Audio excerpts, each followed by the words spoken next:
65 साल से चली आ रही थी बनती बिगड़ती जिंदगी। कुछ झूठे वादे चला रही थी देश।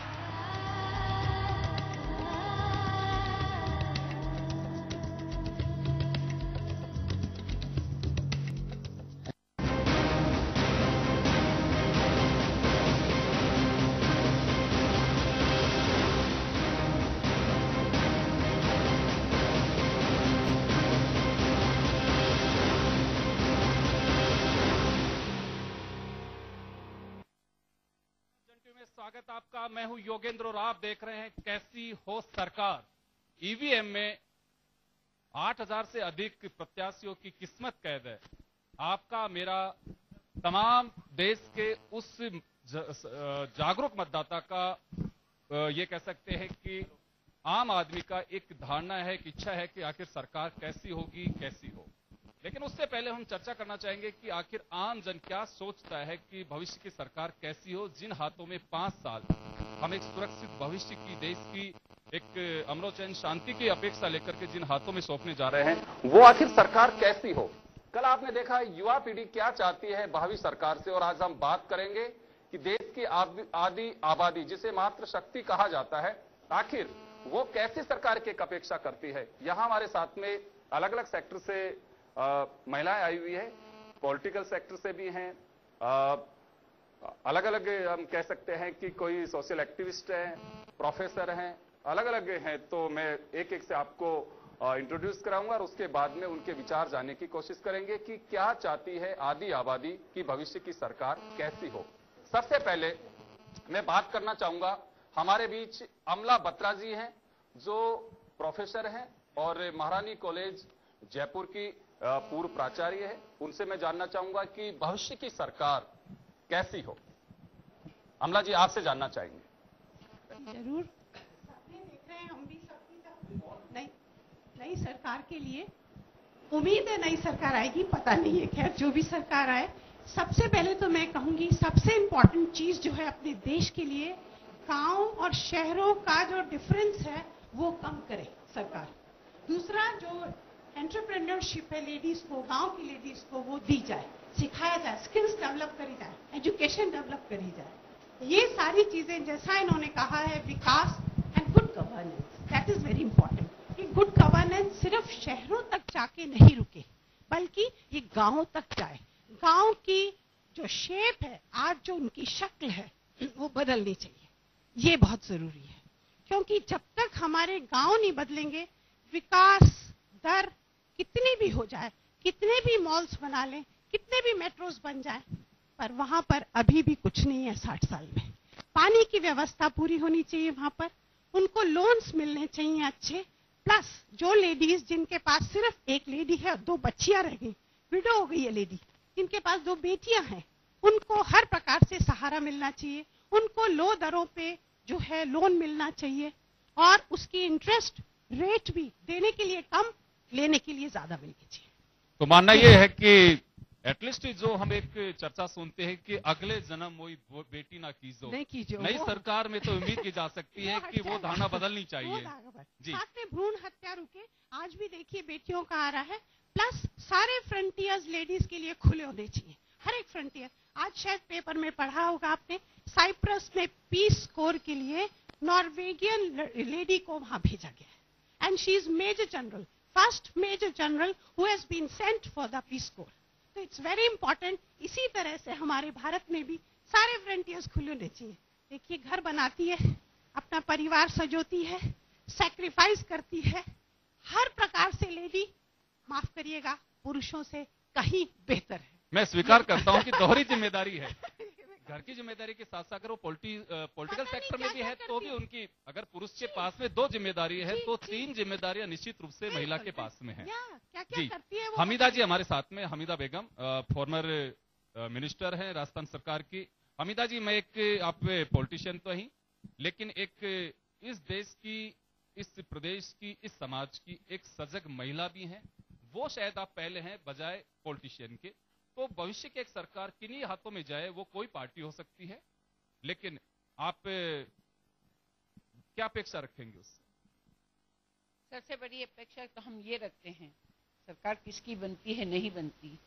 आज जो चारों तरफ महिलाओं के साथ में जो कुछ हो रहा है, कोई ऐसा बंदा पैदा होगा कि जो उसे बंद करेगा? माँ बेटी सबके घर में आज छोटी मासूम बच्ची के साथ बलात्कार होना, 80 साल 90 साल की लेडीज के साथ बलात्कार होना, हो जाए कानून बना दिया, सब कुछ हो गया।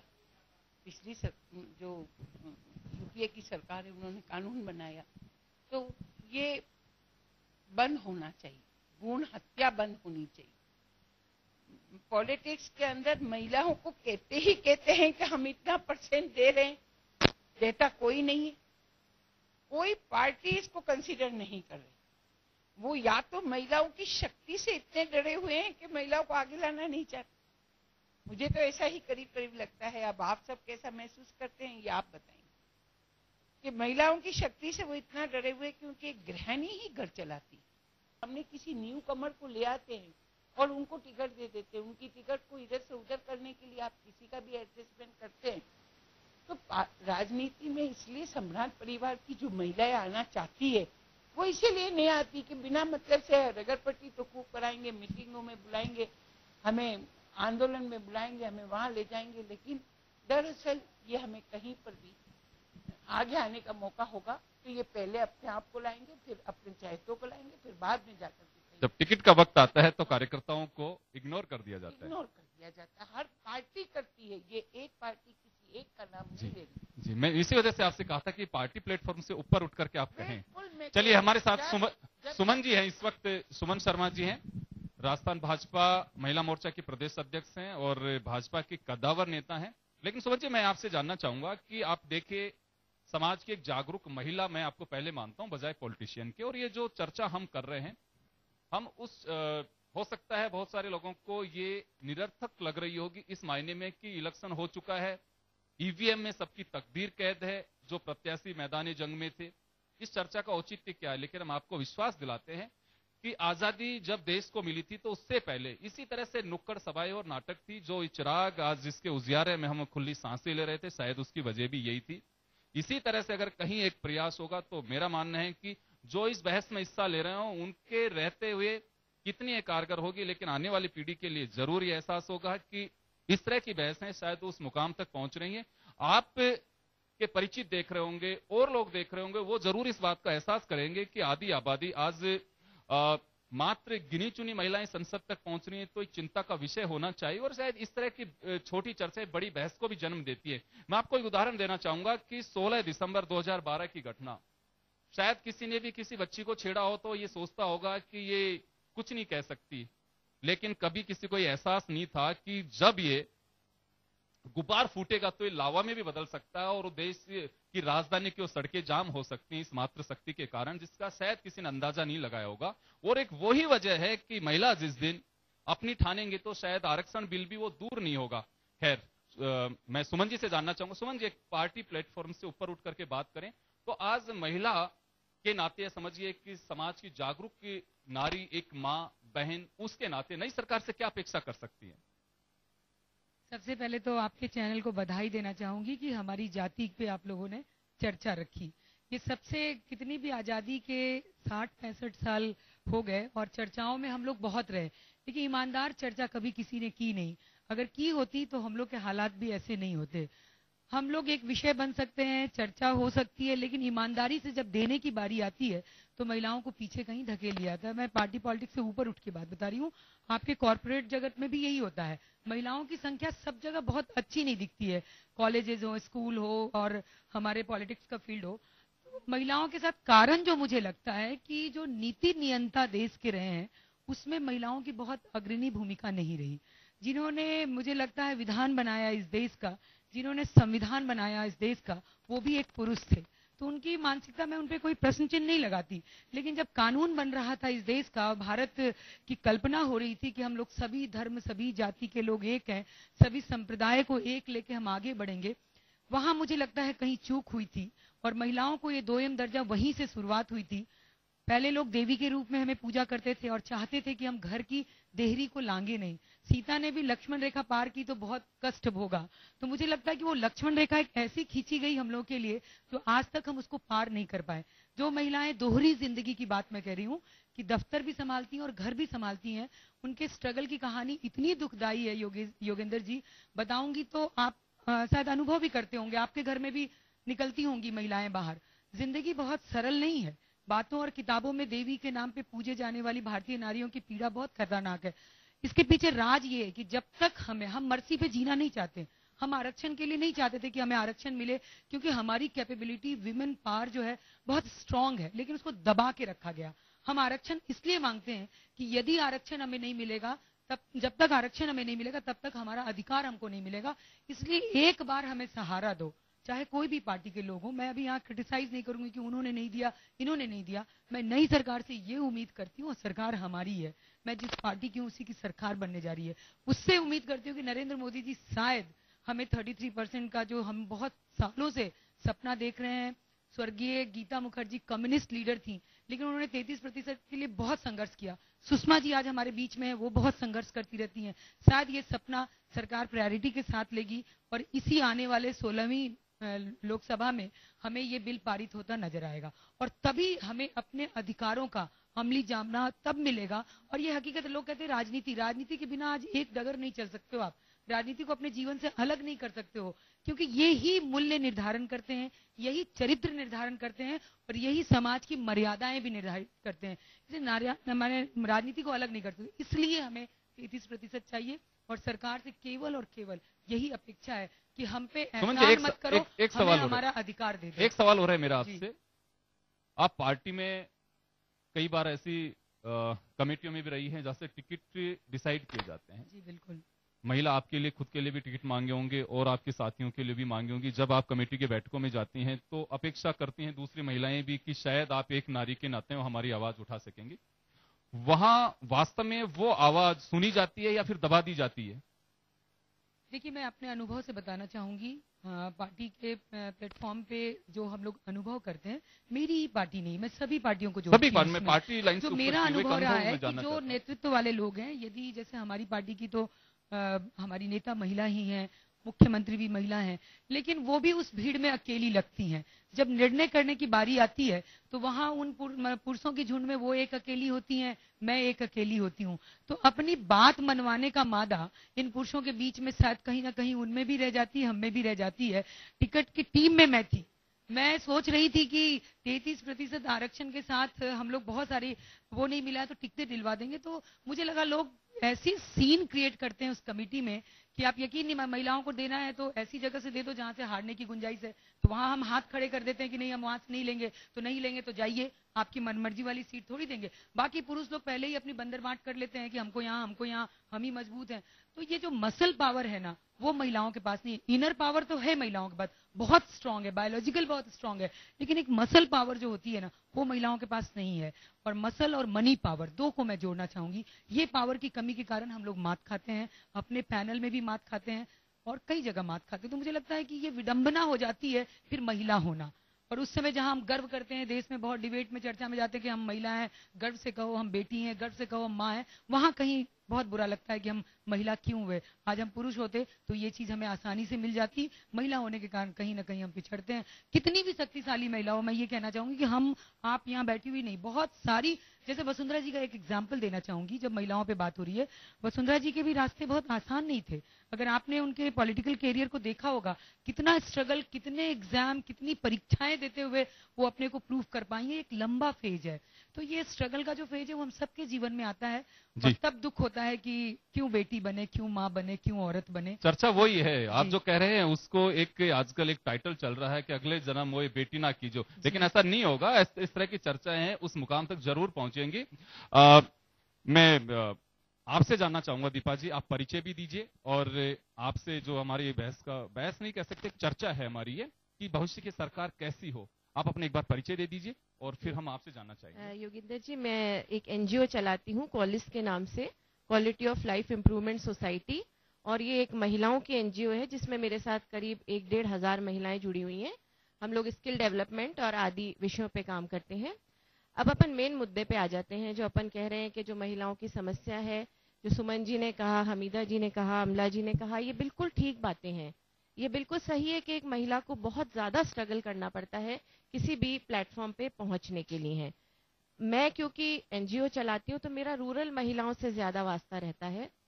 अब हम बात करते हैं कि समस्याएं हैं तो मेरा मानना है कि समाधान भी हैं, लेकिन उन समाधानों को समझने की, उनको पकड़ने की महिलाओं को ज़रूरत है।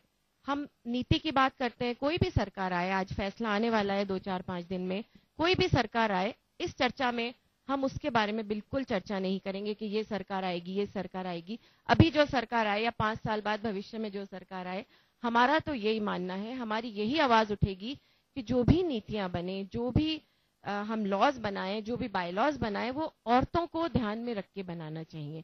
अर्चना जी, एक बार आप परिचय भी दें। और एजेंडा हमारा ये है कि भविष्य की सरकार 16 तारीख को परिणाम आएंगे, उसके बाद में हम 5 साल के लिए देश की सत्ता जिन हाथों में सौंपना चाहते हैं, कोई भी सरकार बन सकती है, लेकिन एक आम आवाम, इस देश का नागरिक क्या अपेक्षा करता है उस सरकार से? मैं हूं अर्चना सुराना और मैं फाउंडर और डायरेक्टर हूं आर्च एकेडमी ऑफ डिजाइन की, और एजुकेशन से जुड़ी हुई हूं। और एजुकेशन वो जो हमारे ग्रास रूट्स के साथ जुड़ा हुआ है। हम क्राफ्ट्स के साथ काम करते हैं, हम गांव में जो हमारे शिल्पकार हैं उनके साथ काम करते हैं, हमारे डिजाइनर्स। तो मैंने जो ये देखा है, संवेदनशीलता जो होती है वो बहुत जरूरी है, और एक सरकार से भी यही अपेक्षा रखी जाती है कि वो एक संवेदनशील सरकार हो। जब हम संवेदना की बात करते हैं तो जस्टिस इज फॉर एवरीबडी।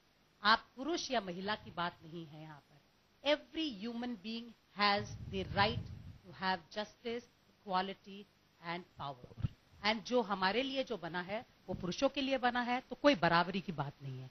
मैं आज जो महसूस करती हूँ वो है कि महिलाओं को सशक्त करने की जरूरत है। महिला जिस दिन महिला के लिए खड़ी होगी, समाज में परिवर्तन आएगा। और वहां जरूरी है कि आज पुरुष से हम अपेक्षा ना रखें कि भाई उन्होंने ये किया या उनको ऐसा करना चाहिए। महिलाओं को महिलाओं के लिए क्या करना चाहिए, ये बहुत जरूरी है।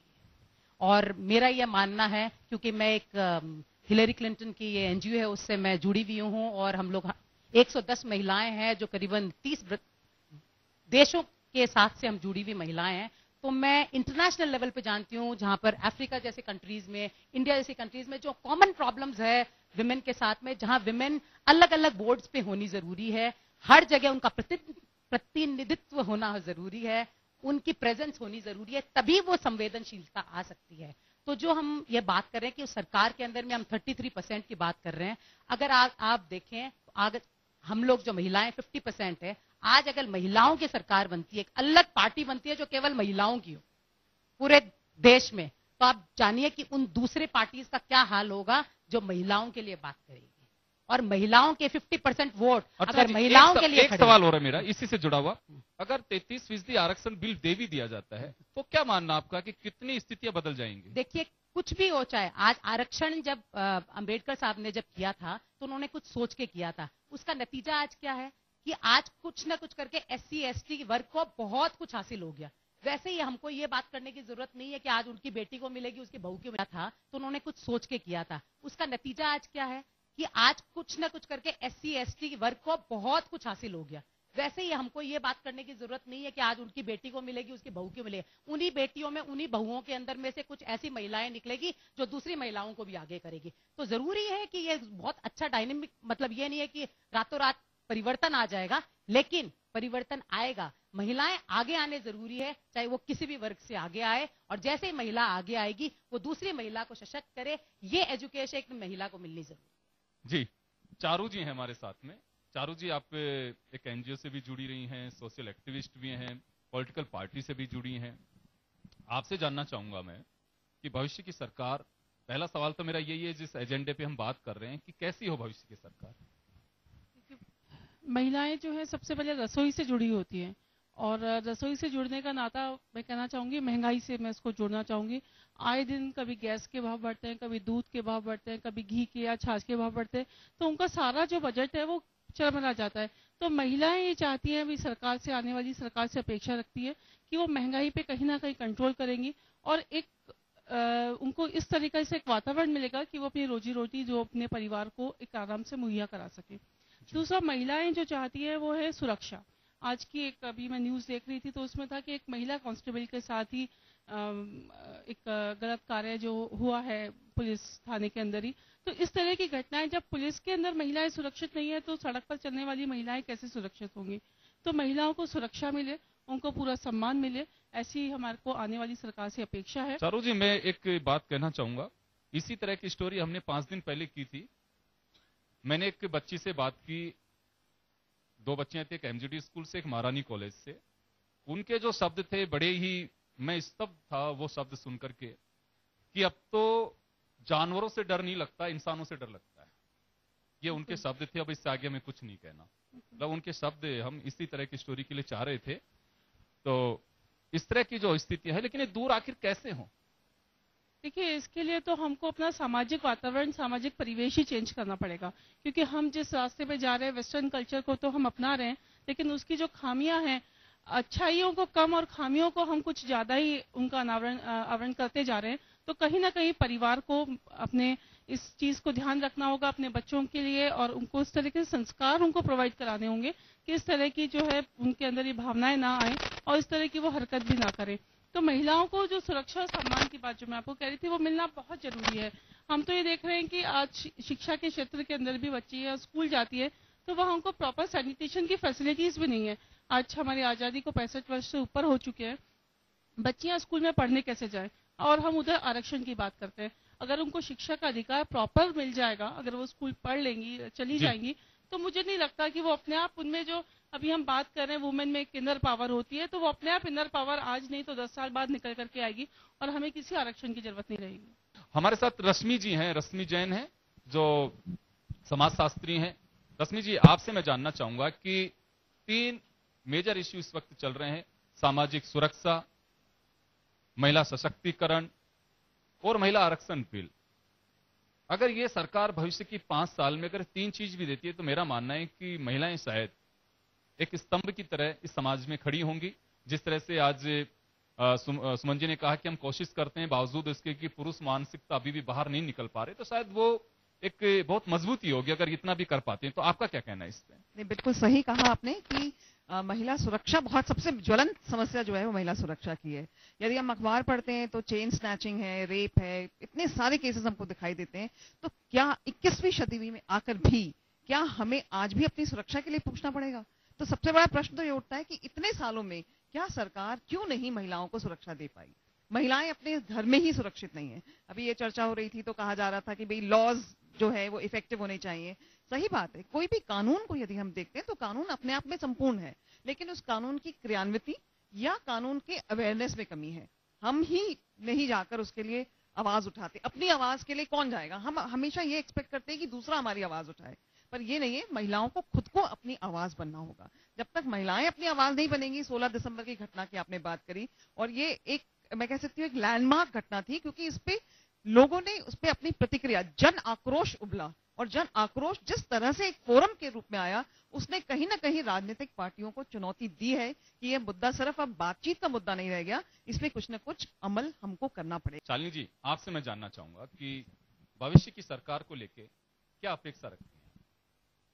सर, किसी भी सरकार से आज की अगर आप ऑनेस्टली एक मतलब because I am a lawyer, और आप एक उसका व्यू चाहते हैं, तो आज की तारीख में चाहे कोई भी सरकार आए, हमारे को किसी से कोई अपेक्षा नहीं है। क्योंकि आज की तारीख में आज तक मतलब तकरीबन 20 साल हो गए, मैंने तो देखा नहीं है सरकार कोई भी आए किसी ने महिला के लिए कुछ भी किया हो, या जो स्कीम्स निकाली हैं, जैसे मेरी महिलाएं बहनें भी कह रही है, कोई पॉलिटिशियन भी है, कोई सोशल वर्कर भी है, कोई प्रेजेंट सरकार में किसी ओहदे पे भी है।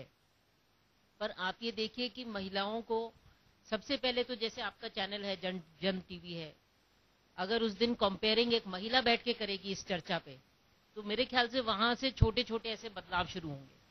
आज इस चर्चा को भी आप ही कर रहे हैं, क्योंकि आप एक इस मीडिया पे आप एक पावरफुल पोजीशन पे हैं, और हमारे आधी संख्या लेकिन महिलाओं की भी है। प्रोबेबली एक महिला को, आई डोंट नो कितना करेक्ट है, बट हमारे पास फोन केवल एक महिला का आ रहा है। तो यू सी महिला को कैसे यूज किया जा रहा है। आप सबको कॉल करिए, सबको बुलाइए, चर्चा के लिए भीड़ इकट्ठा करिए, और जब लाइमलाइट आएगी तो आप बैठेंगे। तो मेरा ये कहने का मतलब है कि इसमें आपके ऊपर कटाक्ष नहीं है, पर ये हर एक के साथ है। ये बड़ा इंसानी एक भाव है, हर कोई लाइमलाइट चाहता है। महिलाओं के साथ ऐसा है कि पहले महिलाएं कहती थी हमें केवल सम्मान चाहिए, हमें केवल रिस्पेक्ट चाहिए। अब महिलाएं थोड़ी और समझदार हो गई हैं, तो वो कहती है रिस्पेक्ट तो रहने दो, वो तो हम अपने आप ले लेंगे। आप हमें एम्पावर करो, आप हमें ऐसी पोजीशंस में डालो जहां हम और बहनों के लिए भी कर सकें। तो उसमें भी क्या हो गया है, जो महिला सीधा सीधा चल रही है या मेहनत कर रही है, तो उन महिलाओं को तो दरकिनार कर दिया जाता है। और उनको पता है कि जिन महिलाओं को वो मैनिपुलेट कर पा रहे हैं, एक समाज का बहुत बड़ा पावरफुल तबका जिन महिलाओं को मैनिपुलेट कर पा रहा है, वही महिलाएं ऊंचे पद तक पहुंच रही हैं। सो फॉर अ नॉर्मल महिला जो एक मिडिल क्लास और एक प्रिंसिपल्स और एक वैल्यू से जिसको बड़ा करा गया है, उसके लिए मैं अपने स्तर पे कह सकती हूँ, जैसे मैं लॉयर हूँ तो आज भी मैं अपने लिए कह सकती हूँ, मेरी एक लॉ फर्म है पर मैं आज भी एक स्ट्रगलिंग लॉयर हूँ। क्योंकि यहाँ पे लड़ाई किसी और से नहीं है, किसी आदमी से नहीं है, यहाँ पे लड़ाई हमारी डे टू डे